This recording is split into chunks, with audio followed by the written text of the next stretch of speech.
अक्कलकोट नाव ऐकतानाच मन शांत होतं ना. म्हणजे बघा, इथे पाऊल ठेवलं की काहीतरी वेगळं जाणवतं. आणि हो, मंदिरापासून थोडं बाहेर ही दुकानं, कोणी हार विकतय, कोणी प्रसाद, पण सगळ्यांच्या चेहऱ्यावर एकसारखीच भावना, श्रद्धा.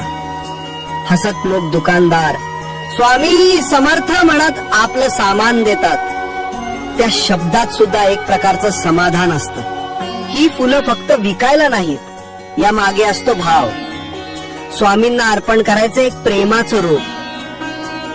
इथे लहानांपासून मोठ्यांपर्यंत सगळेच एकाच धाग्याने जोडलेले, भक्तीच्या. त्या प्रत्येक माळेत, त्या प्रत्येक सुवासात आहे एक अनोखी शांती. मंदिरात शिरताना पाय आपोआपच हळू होतात. समोरून घंटांचा आवाज आणि स्वामी समर्थांचा दरबार.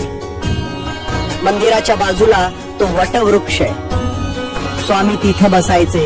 हजारो भक्त त्यांचं दर्शन घेत होते. आजही त्या झाडाखाली उभं राहिलं, एक वेगळीच ऊर्जा जाणवली. जणू काहीतरी अदृश्य होतं, पण ठाम होतं. स्वामींच्या मूर्ती समोर उभं राहिलो, डोळे मिटले. काही मागितलं नाही, काही बोललो नाही, फक्त डोळ्यात पाणी आलं. इतकं काही घडलं, झेललं, पण आज वाटतं इथं येऊन शांत झालं. श्री स्वामी समर्थ. स्वामी समर्थांचे भक्त वेगळेच असतात. ना दिखावा, ना गोंधळ, फक्त मनात श्रद्धा. स्वामींचा भक्त असणं म्हणजे काही मागणं नाही, फक्त विश्वास ठेवून चालत राहा. स्वामी इथंच आहेत हे क्षणभर मनाने मान्य केलं. एका कोपऱ्यात एक आजोबा चक्क शांत बसून जप करत होते. श्री स्वामी समर्थ, श्री स्वामी समर्थ. ते शब्द कानात पडले आणि काही वेळ शांत बसलो. एका दिव्य शक्तीची अनुभूती होते.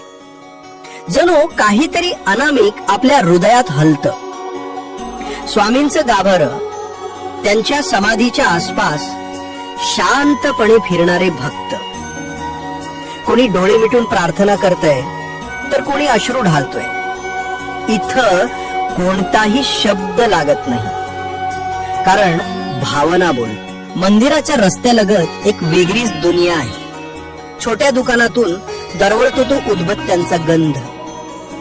कुणीतरी हातात गुरुचरित्र घेत आहे. प्रत्येक पुस्तक हे भक्तीचा एक नवीन दरवाजा उघडतं.